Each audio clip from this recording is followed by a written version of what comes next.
Alright, are you tired of searching on Kazaa and LimeWire only to get a bunch of crap, or just don't want to download this software and use it?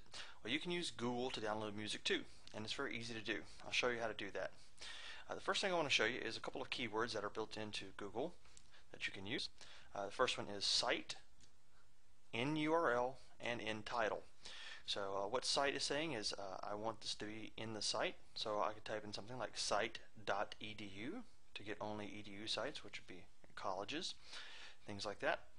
In URL, saying I want this to be in the URL of the thing I'm searching, and in title, saying I want it to be in the title of the page I'm searching. So we're going to use those to try to search for some music. Now, I do not condone downloading copyrighted music. Alright, so now that that disclaimer is out of the way, let's do some searching.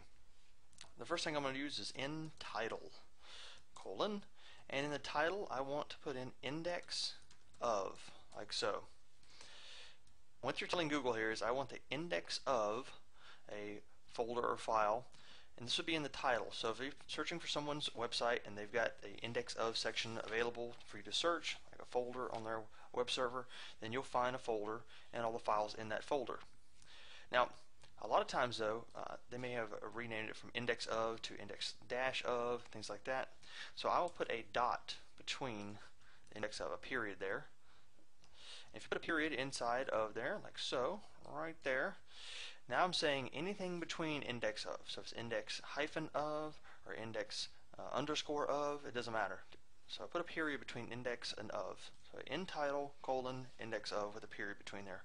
I also put double quotes around index of so I can get just exact matches. I'll talk about that more in a moment. Alright, so now let's just do a search.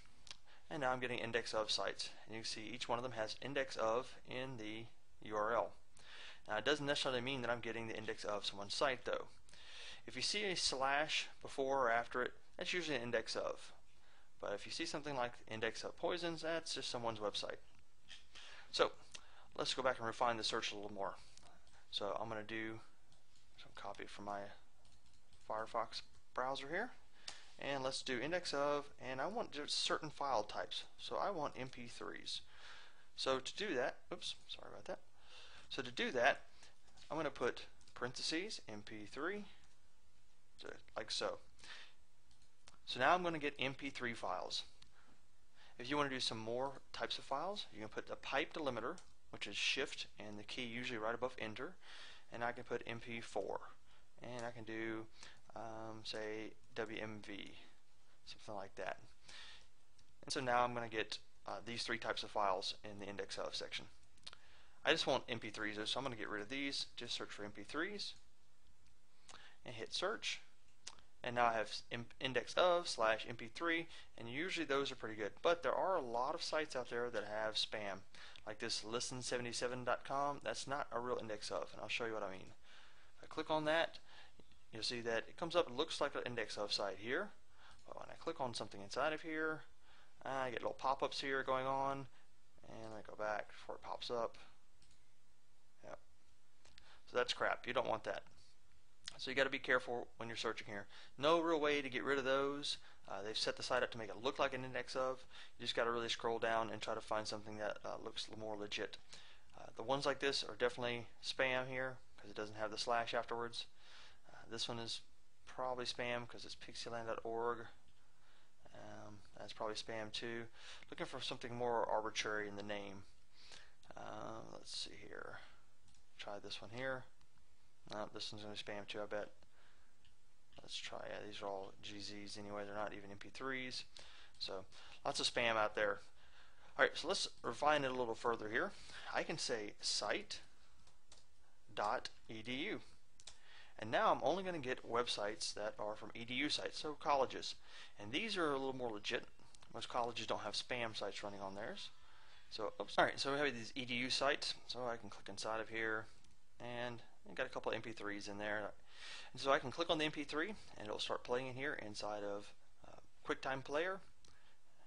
But I don't want to just play it, I actually want to save the file. So to do that, I just right click and say save link as, and it will save it to my computer as an MP3. Alright, so let's go back. Alright, so I don't want just edu sites, and I don't want all MP3s, I want specific band names. So let's say you want Radiohead, and I want the song Creep. So I can put .creep. Again, don't download the song unless you actually own the copyright to it. I'm not going in copyright infringement. Alright, so let's click search now, and now I'll get songs that, or sites that have Radiohead Creep on it. Again, I put a dot between Radiohead and Creep. The dot is saying whether it's Radiohead dash creep or Radiohead underscore creep, it doesn't matter as long as it's Radiohead and creep and it's separated by something. And again, this is listen 77, I know it's crap. I'm going to scroll down, and this one looks like a more legit one, and this is a legitimate index of. And you can tell it has the last modified date, the size, and description, the name at the top, and you can see all the information here. And you'll find out lots of other things besides just MP3s in here too, as you can see. Lots of things inside of here. And so there's Radiohead there, remix clips, studio mixes, even JPGs in here, pictures, things like that. So we can find our file that we want. Let's say I was searching for Bon Jovi here. I can click on that and I can listen to the song, or I can right click on it and save link as to save it to my computer. So let's go back here. So you can use the site one to look in edu sites, use the in title one to find the index of, and we can also use in URL. So in the URL total, I want to make sure it has something in the URL. So let's take out the .site, and let's say in URL, and I want to make sure that in the, oops, that's not IURL, in URL. In the URL, I want to make sure that it has the word music, something like that. Oops, I gotta put a colon behind that, and I don't need quotes around music because it's just one word. I'll do music. And now I'll get ones that have music in the URL somewhere. And let's do a search here, and there's some music there inside of someone's computer on our web server out there. So this is a very easy way to find music. Again, you're going to put in quotes around the band name. There's going to be band name dot song name. So you make sure that you're using double quotes around the band name and the song name, and make sure you're using a period between there, and that period will give you either whatever the delimiter is that they put between there. It doesn't matter. So have fun searching on the web, finding lots of music out there. This is a way to save time without having to look through hours and hours of results here. You'll cut down on your number of results over here by using these techniques here. If you want to know more results and more things that you can search for, let me go back to Google here, and you can type in Google operators. There we go. And you'll see inside of search help here, Google has some of its operators listed here and have lots of help built in. The OR operator, exactly this, fill in the blanks, things like that. It'll help you find what you're looking for out on the web. So do a search out there. There's lots of sites that have these things listed too. Alright, cool. If you want to see some other search things that I'm not showing here, you want to know how to search for different stuff, leave me some comments, ask some questions, and I might make another video on how to use Google to search for other things. Later.